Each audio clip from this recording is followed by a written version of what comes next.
The best part about this whole YouTube thing is undoubtedly the fact that I can finally get to my massive backlog of films I've managed to accumulate throughout my life.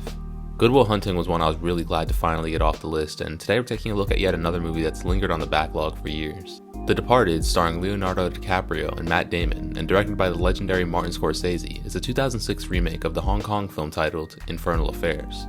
Simply put, this is a story about rats. Less simply put, it's about morality, trust, identity, and mortality.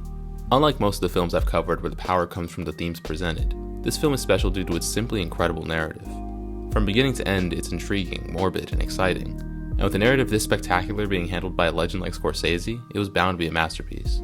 Before we dive in, let's take a quick look at the story behind the film's production and how it became what it is today. In January 2003, Brad Pitt's production company Plan B bought the rights to remake the film Infernal Affairs. Initially, Brad Pitt was set to play the role of Colin Sullivan.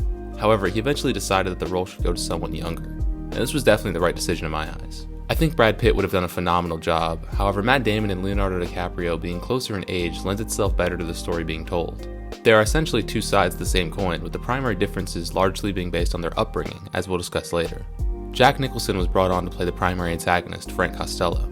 He essentially was given free rein to add or change things, both while filming and while reading over the script. This builds on his character's erratic nature and helps add tension to many scenes. As previously indicated, Martin Scorsese was brought on to direct the film, and it's needless to say he did an absolutely phenomenal job with it. To this day, it's the only film he's won an Academy Award for, despite having been nominated 10 times for Best Director. As stated by Scorsese himself though, he found this film very difficult to work on. Not because it was technically difficult, but rather due to the nature of the story. He goes so far as to call the process of making it maddening and unpleasant. He felt that the film would kill him. Why may he have felt this way? Well, the film does tell a very bleak story overall, a narrative steeped in betrayal and crime, but that's not unfamiliar territory to Scorsese. To find out why he had such a strong reaction to the subject matter, we have to take a deeper look into the film itself.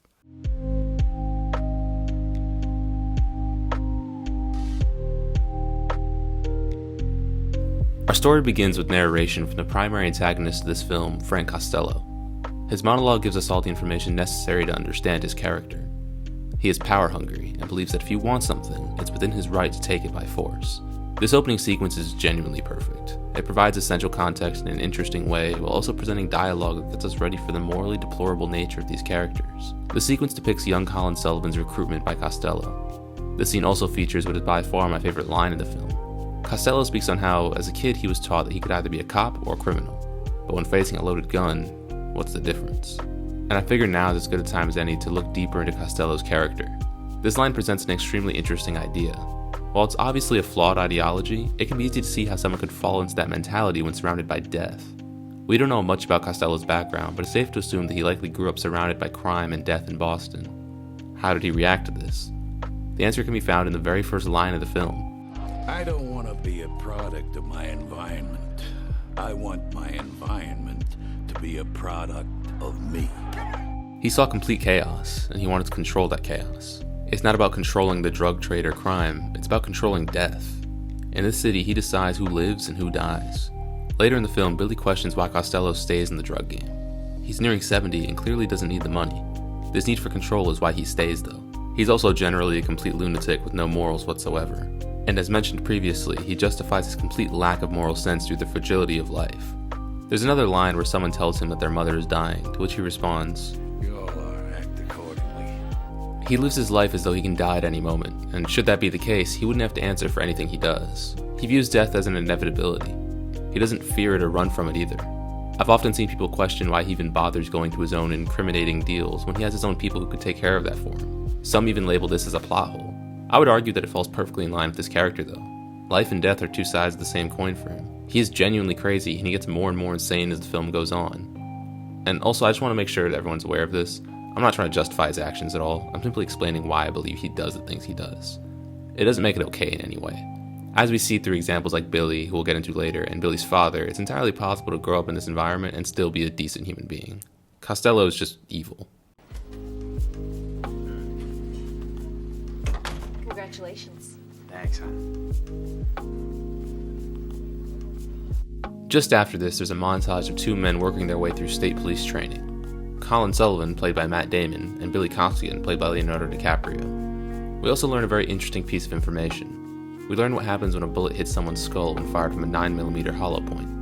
The exact details don't matter, but it is a neat bit of foreshadowing. Colin Sullivan is becoming a state police officer in order to serve as a rat for Costello, although he clearly has some higher ambitions, which we'll get into later. He graduates from the academy and quickly gets promotion into the SIU. Billy Costigan, on the other hand, isn't having nearly as easy of a time. He is rejected by the state police due to his family history. His uncle was Costello's right-hand man in the 90s, along with many other criminal family members on his father's side. The two conducting this interview, Queenan and Dignam, tear his life to shreds with their good cop, bad cop routine, making him feel like he'll never be accepted as a cop. And in case you ever watched this film and felt Queenan was a good guy, I just want to make it clear that everything he does is intentionally opposite to Dignam. They make Billy feel desperate intentionally so that he'll accept any offer they put in front of him. And lo and behold, they just so happen to have a job that's perfect for him. They want him to go undercover into Costello's operation, and to do this, he first has to serve time in prison so that no one doubts that he's no longer a cop. With the stage set, we get a title card and an opening montage. The rats are established on both sides, and from here on it's a game of cat and mouse to see who can get to the other first.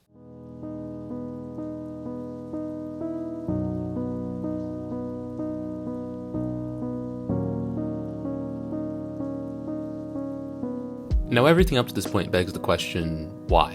Why does Colin work as a rat for Costello? Why did Billy agree to work as a rat for the state police? What motivates them? Let's begin with Colin. As we've seen, Colin grew up with his grandparents in Boston. He was recruited by Costello at a young age and clearly views him as something of a paternal figure. But there's much more to it than that. As was also mentioned previously, Colin has his own ambitions, often represented by the Massachusetts State House with its iconic Golden Dome. Much like Costello, he grew up around death and crime and is willing to do whatever it takes to accomplish his goals. However, unlike Costello, he doesn't want power. He doesn't want to control his environment. He wants to escape it. He aims to lead a peaceful life. He wants to be wealthy, to see the other side beyond the way he grew up. This may sound harmless, but he's willing to do anything to get it. He can be described as nothing more than a villain, willing to murder and deceive for his own selfish gain. He meets a woman who I'm just now realizing is named Madeline Madden, which is the single most comic book sounding name I've ever heard. Colin begins dating Madeline, and after a while she moves in with him, and they begin planning a life together. He mentions how he's trying to get his law degree, and how he could have it potentially within a year. He wants to move to a new city and get away from everything that made him who he is. This denial of his past is also seen when he tells Madeline that they can't have any pictures of themselves as kids in the living room. He is so ashamed of his past that he's now pushing that ideology onto her as well. To summarize Colin Sullivan's character, he wants to escape his past and move on to bigger and better things, by any means necessary. Now on to Billy. Unlike Colin, we don't see much of Billy's childhood. We simply hear about it from Dignam. During the weeks he lived with his mom, and on the weekends he was with his dad. While Billy's dad didn't get involved in any organized crime, instead choosing to live a simple life working at the airport, Billy still likely saw crime and death often with his dad. Meanwhile, with his mom, he saw the other side, wealth and prominence. This is what Colin strives for. After having seen both sides though, Billy rejects them both, instead choosing to become a cop. He wants his own identity, separate from his family's history. This is why it was so effective for Queenan and Dignam to condemn him for his family history. He immediately was motivated to do whatever it took to prove them wrong. Ironically though, in this quest to forge his own identity, he has to give up that very identity, though he likely viewed it as his only option.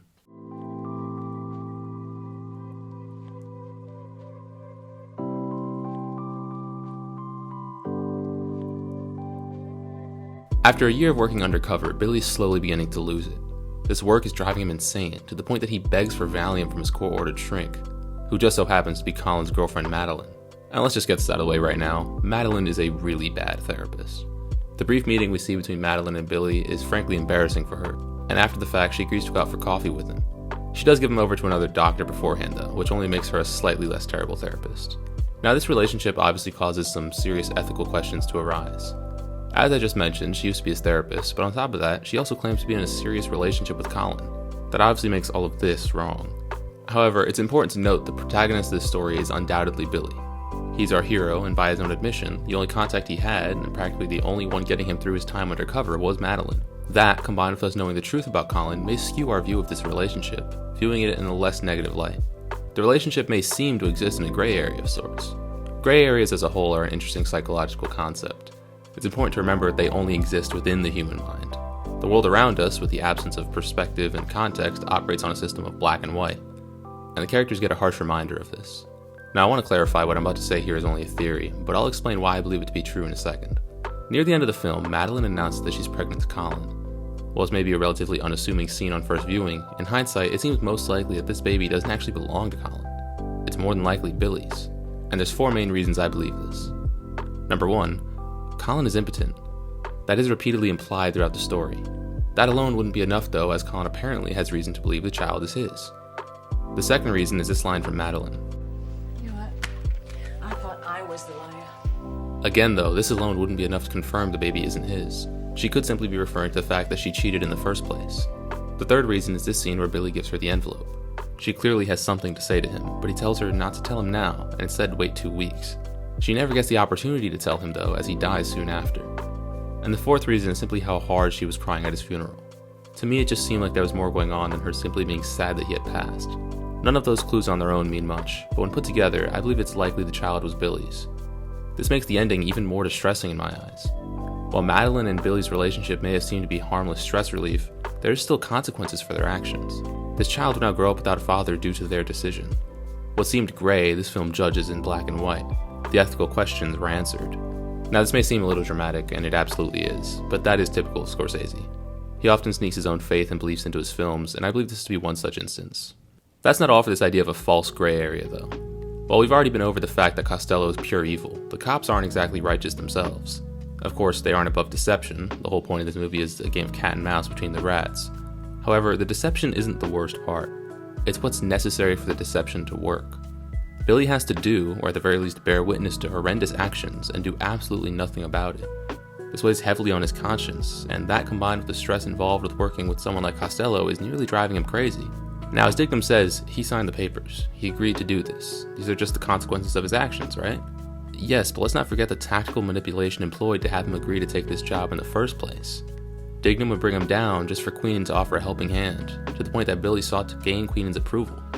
Notice the way Queenan ends his pitch. Do it again. For me. He takes advantage of the fact that Billy wants to prove himself to others, and the recent passing of his mother also undoubtedly played a role in Billy's decision. Now, do I think Queenan is a completely irredeemable person for this manipulation? No, what he's fighting for is a good thing. Stopping Costello is undoubtedly the right move. But do the ends justify the means here? Can this be put in a gray area? That would depend on your perspective, but as I previously mentioned, this film judges only in black and white. Why is it called The Departed? The film was meant to be a remake of Infernal Affairs, why not just title it that? I believe it's because of the film's focus on mortality, life and death. People are dropping like flies in this story, and that's where they want the audience's focus to be. As was mentioned at the outset, this film had a negative effect on Martin Scorsese's mental and emotional state, and this was likely why. It's a morbid narrative. On one hand, the antagonists all receive retribution for their actions, but even the protagonist pays the price. The deception comes at a cost, and it's hard to say the ends justify the means. This ending leaves you with the absolute slightest bit of closure.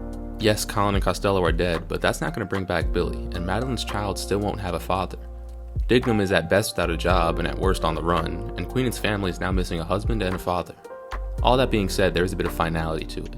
There is an interesting detail of Colin's life, from our perspective at least, being bookended in a way. In the first scene where we're introduced to Colin, he's holding a bag of groceries. Similarly, when he's shot, he also has a bag of groceries. I absolutely love this detail. At worst, it's a completely harmless coincidence that doesn't distract from the plot, and at best, it makes his death the slightest bit somber. It may cause the audience to reflect on the life Colin may have lived if he had never received that bag of groceries. I also love the final shot, as it appears to reflect on the cost of ambition and deception, and it has an interesting way of forcing the audience to think about what they just saw. You can just barely come to terms with it in your mind.